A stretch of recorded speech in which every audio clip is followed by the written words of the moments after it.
Les amis, bonjour, bienvenue ici en Belgique, ce beau pays, pour vous présenter une nouveauté française, une Renault, pas n'importe laquelle, une des Renault les plus vendues depuis 30 ans. Je vous parle de la Clio 5, mais facelift. Elles sont derrière moi, suivez-moi. Vous avez là une bleue Iron, une gris schiste. Et ben moi j'ai décidé de prendre la gris schiste. Pourquoi? Parce que le bleu, vous allez le voir partout, le gris, beaucoup moins. Allez, je vous emmène.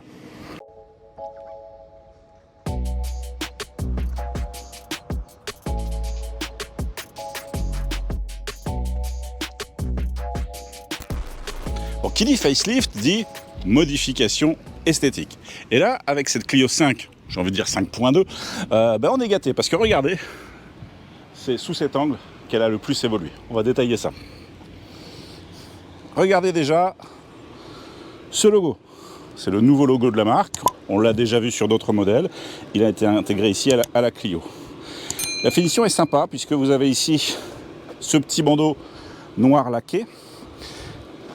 La calandre qui a été également travaillée.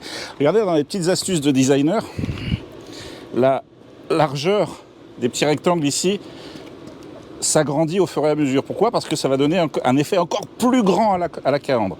Ça va vraiment donner un statut à la voiture. Concernant l'esthétique, on retrouve également quelque chose qu'on avait déjà vu sur Mégane, mais qui ici est encore plus accentué. Alors avec le gris schiste, on le voit moins. C'est ce qu'on appelle la lame F1. La lame F1, c'est cette partie-là ici, vous voyez, qui rappelle encore une fois l'esthétique de la Formule 1. On va parler signature lumineuse, avec ici les blocs LED et cette double signature fine et plate qui accentue toujours le côté dynamique. Et dans le côté signature lumineuse, regardez ce qu'on retrouve ici. Alors, ce ne sont pas des crocs, faut pas confondre, même si c'est J. Vidal qui est le directeur du design chez Renault désormais. En fait, ici, ce sont, regardez, des demi-losanges. Ouais, ça fait écho en fait entre celui-là et celui de l'autre côté. Si vous les rassemblez, vous avez quoi? Vous avez un losange.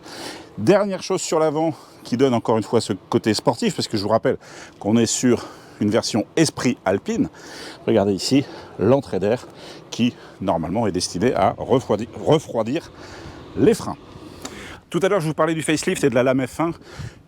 On a pris ici une version bleu Iron. Pourquoi? Parce que regardez, on la voit mieux ici, la lame F1. D'accord. D'ailleurs ça me permet de rebondir sur quelque chose qui me plaît moyennement. Vous voyez les radars au niveau de leur intégration. Alors c'est marrant parce que sur le côté ils sont quasiment invisibles, mais là on a un gros rond. Je trouve que c'est pas très heureux. La version Esprit Alpine, c'est une version résolument sportive, assez haut de gamme, et donc elle est équipée en série de ces jolies jantes de 17 pouces. Et ce que j'apprécie tout particulièrement sur ces jantes qui sont bicolores, c'est cette espèce de cache écrou qui fait référence, alors soit à la Formule 1, soit à l'endurance, avec ce bleu, et on a l'impression que c'est un écrou central. Et puis bien sûr, vous avez regardé le petit détail qui tue, vous avez marqué Alpine, et le bleu du centre de roue fait écho au A de Alpine sur l'aile, avec ici la présentation de Esprit Alpine.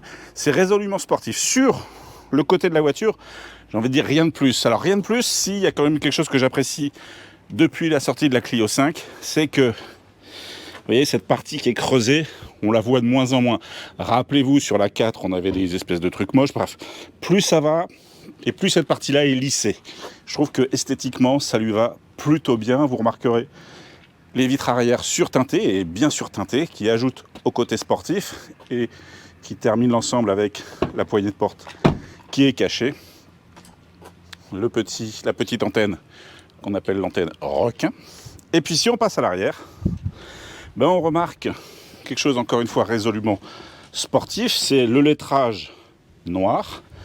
Regardez les feux. Les feux sont devenus couleur cristal, on va dire. Alors, ça rappelle un peu les Lexus des années 90.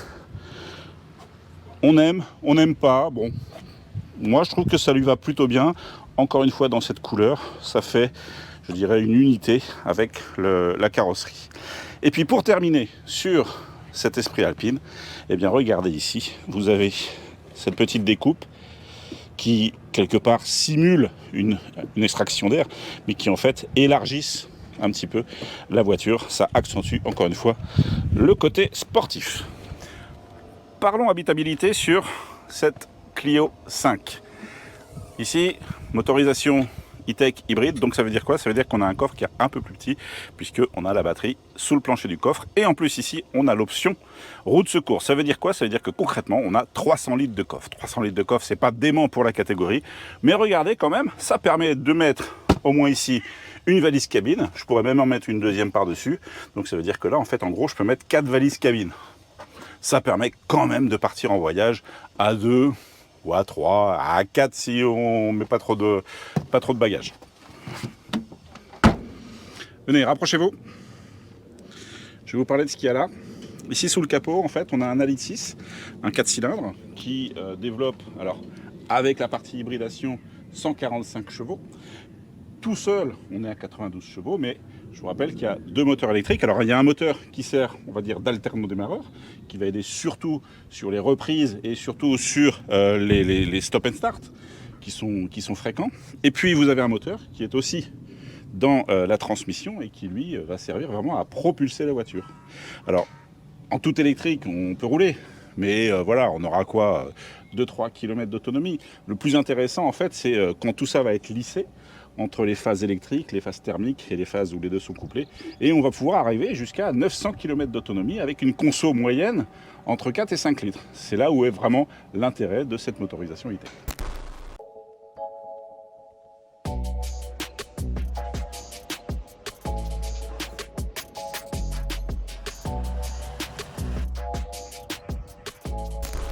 On va faire un petit tour à l'intérieur de cette version Esprit Alpine, parce que c'est ça finalement aussi la nouveauté, c'est que la finition Esprit Alpine n'existait pas. Vous voyez ici, c'est marqué sur la barre de seuil. On a également pas mal de rappels partout dans la voiture. Regardez ici les surpiqûres avec le A sur les tapis de sol. Ce qui est vraiment frappant, c'est la sellerie. On a ici une sellerie en tissu technique qui est constituée principalement 72% de matériaux recyclés. Donc ça, c'est tout à fait dans l'esprit actuel. Et surtout, en fait, ce sont des sièges qui sont extrêmement confortables. Regardez, ils sont très enveloppants et je peux vous garantir qu'on est très très bien assis et maintenu. Encore ici, le petit A de Alpine. Regardez, vous voyez, au centre du siège, on a un dessin un peu différent, des textures différentes. Gros travail de design sur les sièges. Travail de design également sur le volant, ce que j'aime beaucoup. Vous le voyez ici, c'est la surpiqûre du volant bleu, blanc, rouge. C'est très très agréable. Derrière le volant, cette fois-ci, plus d'analogique, on est intégralement en numérique. Et puis, on a ici au centre un écran, on va allumer la voiture, de 9,3 pouces, on va attendre qu'il s'allume. Donc un écran de 9,3 pouces qui intègre de nouvelles fonctionnalités comme la communication sans fil pour CarPlay ou Android. Dans les nouveautés un peu techno, vous avez ici 2 séries. Là, la recharge sans fil. Alors attention, contrairement à ce qu'on a pu vous dire éventuellement, les sièges chauffants ici et le volant chauffant ne seront pas disponibles en France. Ce seront des options uniquement pour l'étranger. Si on continue sur l'esthétique, regardez l'habillage de la planche de bord, je trouve ça assez joli, c'est du tissu. Avec, au bout, ici, le petit drapeau français qui souligne encore l'esprit alpine. Le tableau de bord est moussé, donc on a des matériaux qui sont assez flatteurs. Alors bien sûr, à quelques endroits, ça sonne encore un peu creux. Malheureusement, sur toutes les voitures aujourd'hui, on aura ce petit désagrément. Regardez ici au niveau des ceintures, petite finition bleue. Je trouve que cette finition Esprit Alpine, ça l'égaye, on va dire. Ça égaye la voiture et ça lui donne ce petit côté dynamique qu'on aime bien. Je termine avec le haut, avec ici, regardez, ce rétroviseur sans bordure et ce ciel de toit. C'est pareil, regardez, en tissu chiné. Je trouve que c'est assez quali, ça fait un petit côté premium. Franchement, pour moi, c'est la meilleure finition, hein, la finition Esprit Alpine.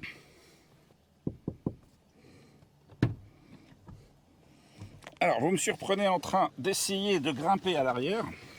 Bon, là, je vais être franc. c'est pas la voiture la plus habitable que j'ai essayé. Alors, le siège avant est assez reculé parce qu'il était réglé pour moi. Mais j'ai fermé la porte. Je suis quand même capable de tenir à l'arrière. Mais si vous voulez, voilà, je ne ferai pas des centaines de kilomètres comme ça. Après, on est dans une Clio, hein, attention, il faut rester dans le gabarit. Mais je regarde en même temps un petit peu les finitions à l'arrière. Voilà, c'est plutôt pas mal. Bon, j'ai pas de prise USB ici. J'ai quand même une petite pochette de rangement. Bon, quelque part, pour des enfants, voire des adultes un peu plus fins que moi, ça passe largement.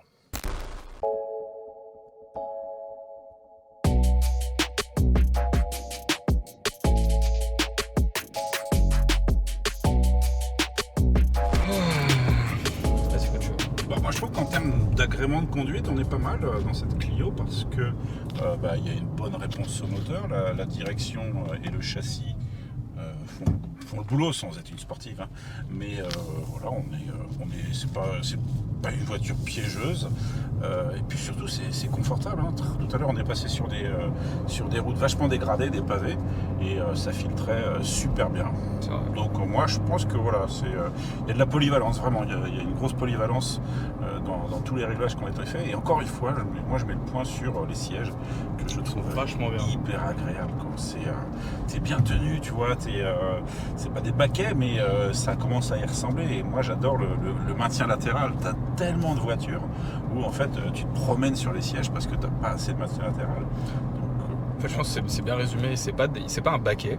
Non. Même si tu te dis esprit alpine, bon, ça se rapproche. Oui. Par contre, effectivement, tu as des dorsaux qui sont juste énormes. Mais ouais, effectivement, t'es bien. C'est vraiment un point très positif. Alors, t'as pas 36 000 réglages électriques, attention, on n'est pas dans une voiture de luxe. Mais encore une fois, pour cette finition esprit alpine, je parlerai du prix en conclusion. Moi, je trouve qu'on est très très bien placé en termes d'équipement, parce qu'il y a plus de 20 aides à la conduite, hein, que ce soit des régulateurs adaptatifs, des maintiens dans la voie, des avertisseurs par-ci, des avertisseurs par-là, bref, beaucoup de techno embarqués, et je trouve qu'on est quelque part même au-dessus de la concurrence. Enfin bref, on en reparlera tout à l'heure en conclusion.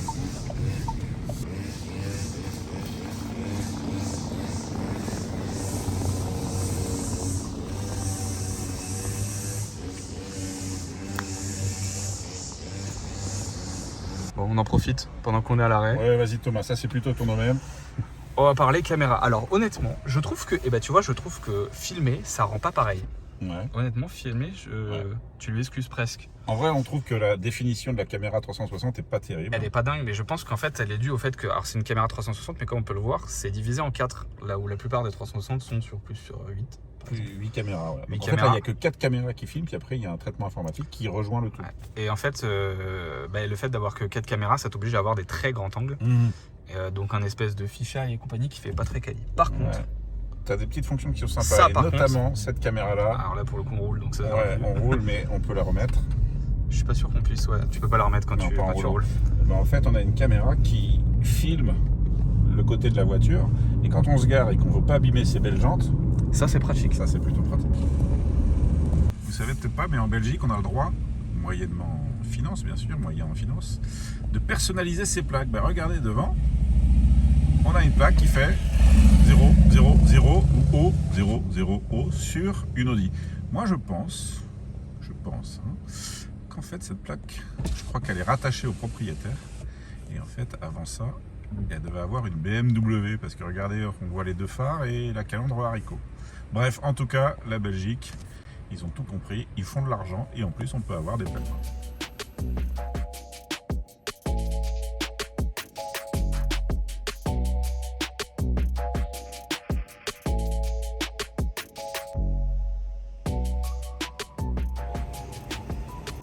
Petit point sur la conso et d'autres paramètres de la voiture. Alors regardez, on a fait un essai sur route mix, hein. Là on est sur autoroute, on a fait de la nationale, de la petite route, on a accéléré, bref on a conduit un peu dans toutes les configurations, et Vous voyez, on arrive à 4,8 litres de conso moyenne, ce qui est vraiment un bon score.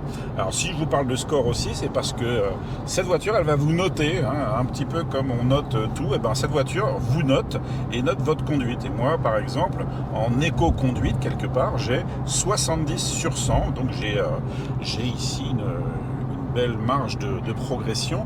Je vois sur les accélérations, je suis pas très bon, hein. Je suis à 3 étoiles sur 5, ça veut dire que j'accélère trop. Bon, vous me connaissez, hein, j'ai une conduite un petit peu dynamique.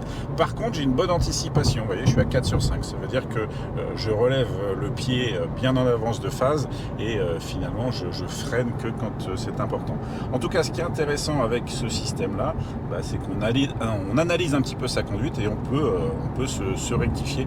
Et encore une fois, très bon point sur la console.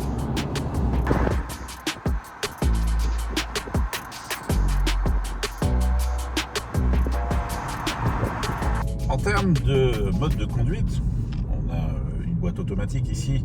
Alors je vous rappelle, hein, boîte à crabot automatisée avec 15 rapports, enfin bref, un truc très techno. Ce qu'on va retenir, c'est que ça marche plutôt bien et que les vitesses montent et descendent sans un coup. Mais on est donc sur une boîte auto, donc avec une position D, drive. Mais il y a une position supplémentaire, la position B. Qu'est-ce que ça veut dire B? En fait, en anglais, B, ça veut dire brake, ça veut dire frein. Ça ne veut pas dire que si je me mets en B, je vais freiner. Non, regardez, je vais me mettre en B. Et la différence, ça va être toute simple. C'est que là, je descends le pommeau.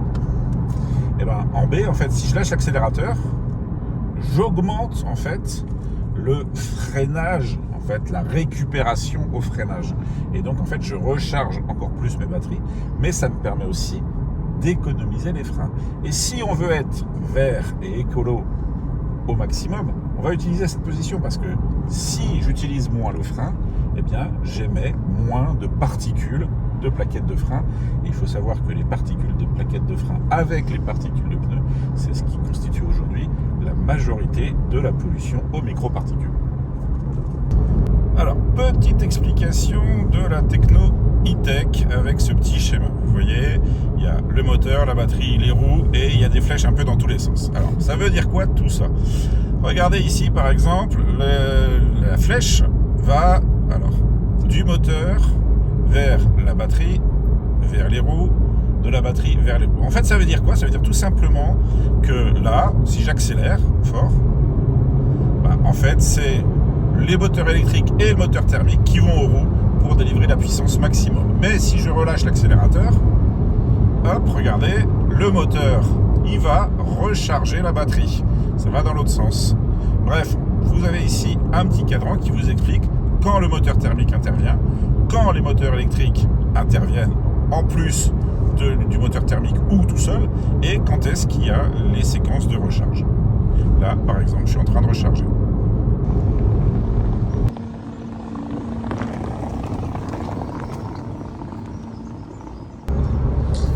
Sur cette phase 1 ou 2 de la Clio 5, bref, sur ce restyling, on a, vous le voyez, un écran digital complet derrière le volant, un écran de 10 pouces qui est paramétrable.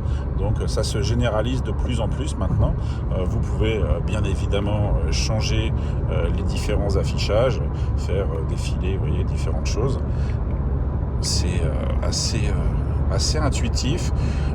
Comparé à d'autres, il n'y a pas trop d'informations, donc on s'en sort relativement facilement. Là, vous voyez, par exemple, j'ai mis le GPS au milieu, ce qui permet d'avoir les yeux plutôt ici que sur l'écran de droite. Je trouve ça très important au niveau de la sécu. Et puis, vous voyez, sur la droite, grâce au petit bouton là, je fais défiler les infos. Vous avez ici la partie MySense qui permet de savoir en temps réel ce qui fonctionne quelque part sur la voiture.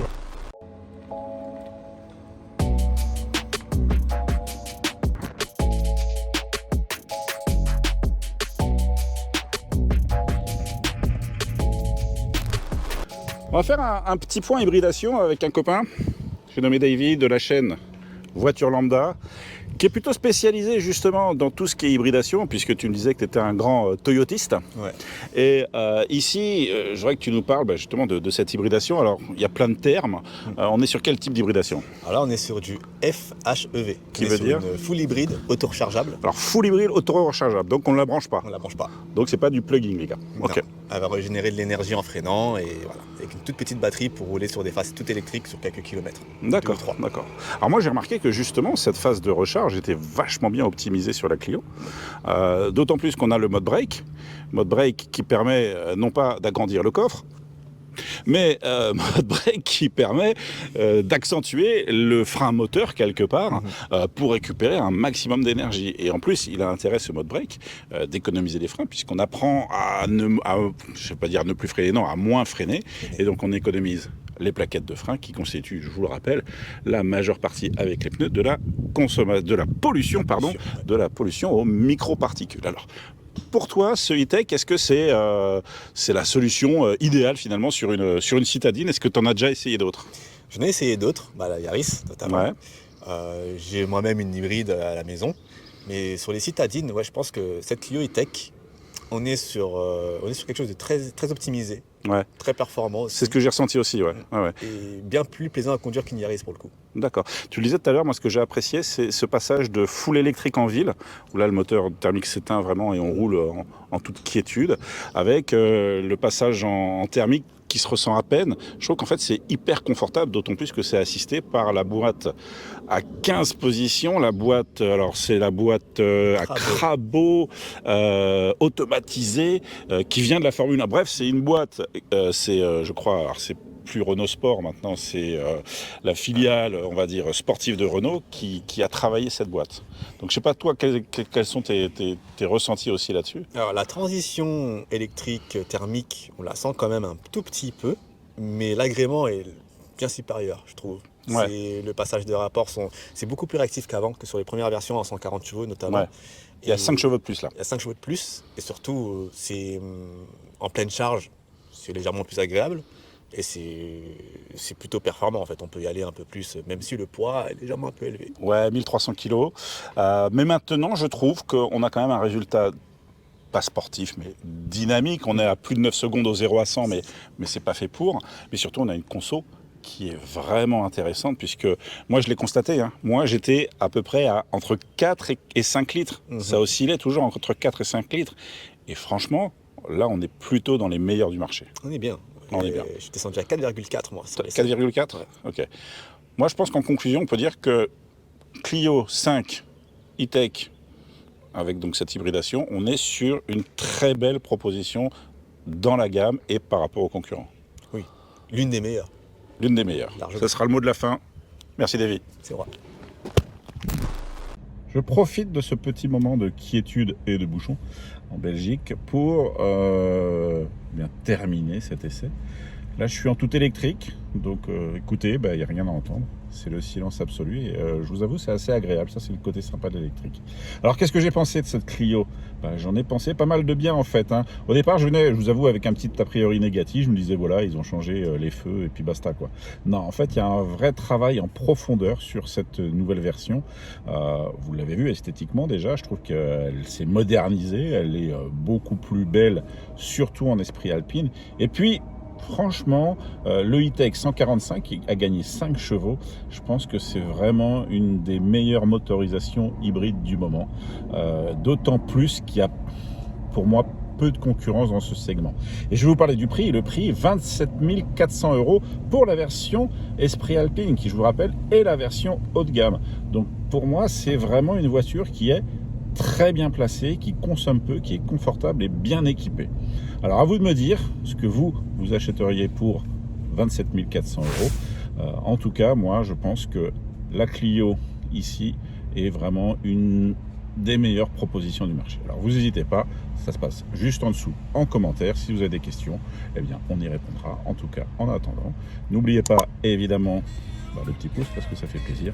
Et je vous dis allez, ciao pour de nouvelles et à bientôt pour de nouvelles aventures. Salut les amis.